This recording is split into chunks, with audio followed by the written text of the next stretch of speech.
America Iran समझौता अभी भी अधूरा है, जिससे हॉर्मुज जलडमरू मध्य में तनाव बना हुआ है। ईरान के IRGC का कहना है कि उसने रात भर कुवैत में एक अमेरिकी एयरबेस पर मिसाइलें दागी, जिससे उसका दावा है कि अमेरिकी सेना ने दक्षिणी ईरान पर हमले किए थे। आज सुबह तड़के बंदर अब्बास अंतर्राष्ट्रीय हवाई अड्डे के पास अमेरिकी सेना द्वारा हवाई प्रक्षेपास्त्रों से किए गए आक्रामक हमले के बाद जिस अमेरिकी बेस से ये हमला शुरू हुआ था, उसे सुबह 4:50 बजे निशाना बनाया गया। इस्लामिक रेवोल्यूशनरी गार्ड कॉर्प्स की प्रतिक्रिया दुश्मन को उसकी आक्रामकता के जवाब की स्पष्ट चेतावनी थी, और अगर ऐसा दोबारा हुआ तो प्रतिक्रिया और भी निर्णायक होगी, जिसकी सारी जिम्मेदारी हमलावर पर ही होगी। एक अमेरिकी अधिकारी ने बताया कि अमेरिकी सेना ने उस ईरानी सैन्य ठिकाने पर हवाई हमले किए जो अमेरिकी बलों और होर्मुज जलडमरू मध्य में नौवहन के लिए खतरा था। ईरान सिर्फ सैन्य रूप से जलडमरू मध्य को धमका ही नहीं रहा, बल्कि ओमान के साथ इसके संयुक्त प्रबंधन पर भी चर्चा कर रहा है। जवाब में अमेरिकी वित्त मंत्रालय ने ईरान की फारस की खाड़ी जलडमरू मध्य प्राधिकरण पर प्रतिबंध लगाए।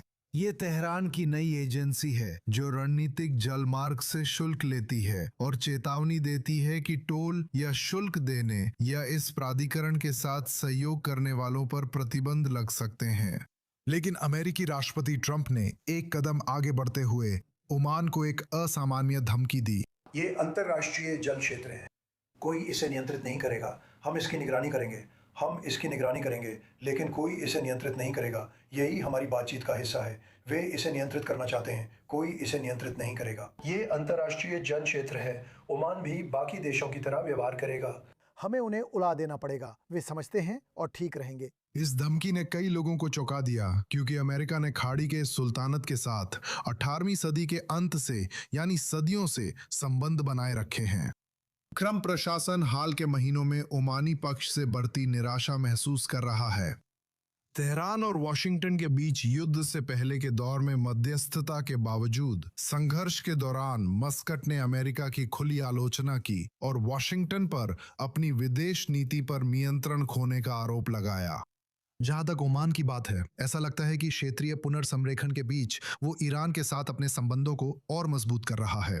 इस हफ्ते की शुरुआत में ओमान के सुल्तान हैथम बिन तारिक ने एक कार्यकारी आदेश पर हस्ताक्षर किए, जिसमें ओमान को ईरान के साथ अपने व्यापार की मात्रा बढ़ाने और आर्थिक संबंधों का विस्तार करने का आदेश दिया गया।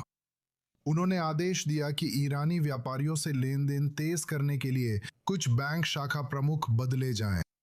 रिपोर्ट्स के अनुसार मस्कट ईरान के साथ UAE के जरिए दशकों से हो रहे अवैध व्यापार को अपनी ओर लाने और तेहरान के लिए मनी लॉन्ड्रिंग केंद्र बनने की कोशिश कर रहा है। ये पहले से ही हौथियों का समर्थन करने और हथियारों की तस्करी की गतिविधियों का एक केंद्र है, और इस तरह युद्ध के बाद के दौर में ईरान पर लगे प्रतिबंधों से बचने वाले नेटवर्क के लिए ओमान को केंद्र बिंदु बनाने की तैयारी की जा रही है। अगर अमेरिका और उसके क्षेत्रीय सहयोगियों द्वारा इसे चुनौती नहीं दी गई, तो ये उभरता हुआ गठबंधन इस्लामी गणराज्य को बहुत जरूरी आर्थिक जीवन रेखा प्रदान करेगा।